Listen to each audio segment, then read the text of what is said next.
As a result of our strategic plan to improve literacy and writing policies, which have been developed as a result, could you explain how we've utilised technology to create productive and inclusive learning environments? Okay.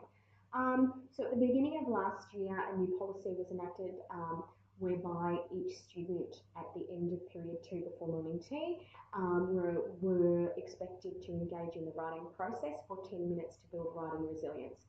Um, at this stage, as an LEP department, we had concerns around access for certain students who had dysgraphia or specific learning disorders, which made the writing process more difficult for them.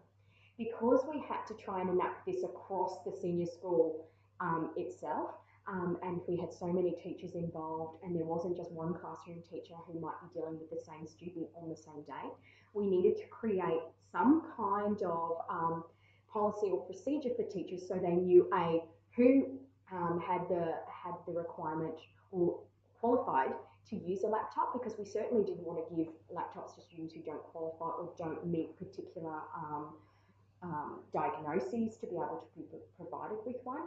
But we also wanted to make sure students who had these requirements and had documentation that allowed them use a computer, that they weren't disadvantaged by not allowing them, because we were worried that we wouldn't be able to manage it. So I guess I came to you and discussed what options we had, and one of those was again using OneNote. And in this situation, we were able to create a class OneNote for every student who had documentation which entitled them to the use of a computer, to ensure that they were able to access curriculum and practice the writing skill in a way that they would be writing under exam conditions. Mm-hmm. So it was really important that we wanted to mirror that experience for them and give them the laptop. So we worked together to create the OneNote. We worked together to ensure that the teachers were aware of how it was used, and that we would be able to monitor that the right kids were using it. It was a safeguard for us to ensure that we weren't having students just saying, oh ma'am, I'm allowed to use my laptop, or oh sir, I can also use one. That the teachers used this as a quick reference.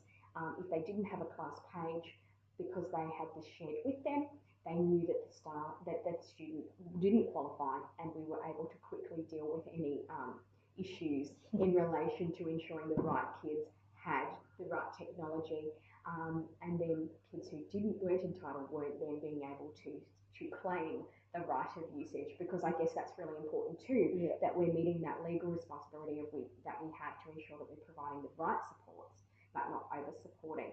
So this was a really easy way to manage something that was going to create a headache if we didn't come up with an easy plan for teachers to understand who would need this as an access point to learning, yeah, or to the writing resilient experience. So it was a really great conversation that we had, which allowed us to enact this and roll it out in a really easy way. And we rolled it out, I think, in term two 2018, and it is now our current practice. And teachers are very familiar with it. There's no questions about it. People know how it operates, and our students who qualify are able to access and learn, and we're able to monitor their progress over time. Awesome.